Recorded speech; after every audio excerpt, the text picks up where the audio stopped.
What do you think of the paid news sort of racket that's been happening now?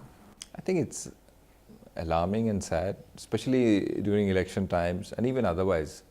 Do you think that the way the situation is going, that people now, even idealistic people, have no choice, but they have to take money from anywhere to survive? I think the problem that has arisen is more from the owner side than the professional journalist side. I mean, journalists are not involved in this, except on occasions where I'm hearing in vernacular media that the journalists are being pushed by the owners to do these deals. And some journalists I know have refused, and some journalists have sort of accepted as a fact of life. If we have a strong journalistic body which opposes it, I think over time it will go away. You have to give them some time, and I think it will go away. Now, at some point, about 2 years ago, was it, when you started this Tony B program? This was more, it wasn't really inspired by Borat, it was more kind of impromptu interviews, Ali G kind of genre. Why don't you interview me as Tony B? You come to this office, how you come? Walking. You use the horse? Somebody say you use the horse. Sometimes. The white horse or the black horse? The white horse. Yeah. It is good fun being the news. Your news for the animal or the man? For both. So it went along those lines. But then I said that the whole genre, if you watch it on its, a whole bunch of those things are on YouTube. But a lot of them didn't catch on. Some of them walked off. They were really furious with you.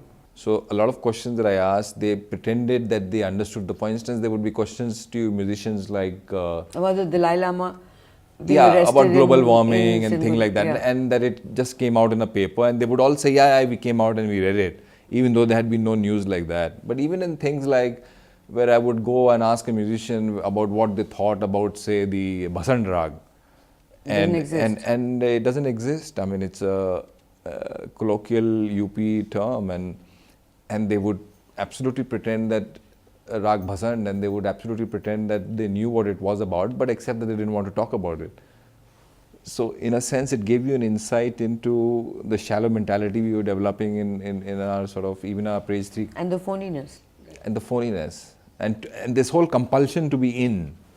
So you're basically... Nobody could ever accuse you of that, Aniruddha. Yeah. Because you're very comfortably being out. Comfortable being out. Yeah, I'm very comfortable being out. I don't want to be in of things at all. Never. I never had that compulsion in me. So what has been your compulsion from the start? I mean, your career has gone in so many different directions. But what is the real compulsion? I can use to say the real compulsion has been, I get bored very easily. And so if I do news for a big stint, I get bored, and then I have to go back to my books. But you haven't made... And then I have to reinvent something, keep doing something new. But you haven't made pots of money. You've done adventurous and fun things. And you've driven your family, I think, quite crazy in times of... Court cases. Yeah, court cases. I mean, how many cases do you have against you?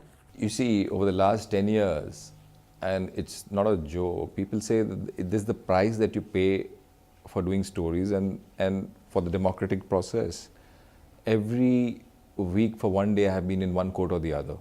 So if you total up the number of days that I have spent in courts over the last 10 years, it would be close to 1.5 years around that time. And so people have to understand that the mere act of doing a story, investigative story, that's not the end of it, that's the start of a process. And especially in India, where you don't really, the state doesn't really have any respect for rule of law. And if you annoy the state in some way, they can always use organs of the income tax, ED. They can, they always do. They always do. They always do. It's like, when you don't need protection, physical protection.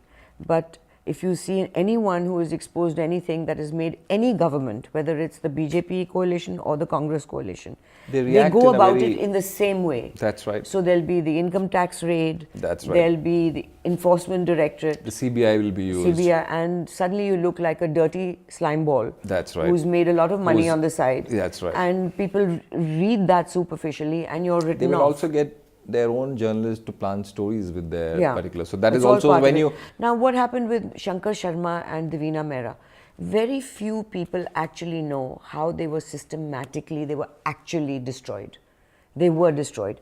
You guys got away with things because I think journalists, they can harass to a certain level, but then dharna ho jati hai, press club, everyone gets up in arms. But when a businessman is thrown in jail, nobody cares in India.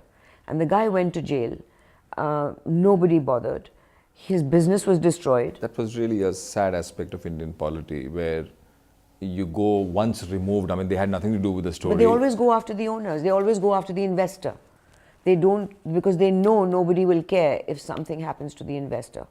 Nobody will raise any noise. That's right. For something which in normal case you would get bail on the first day, Shankar was denied bail for like 2-3 months. Yeah. And that's a very, very sad aspect of Indian polity. I mean, in the sense that that is why I developed this whole need to develop some institutions of civil liberties, whether it's Foundation for Media Professionals and others.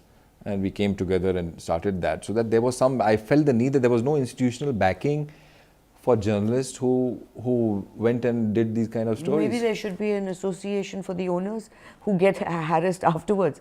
But honestly, the way things happen, all the raids... It happened with the Outlook owners. Outlook. It happened with Telka, obviously. And it keeps happening with other people for limited periods of time until they supposedly strike a deal. Commission of Inquiry is the best distraction.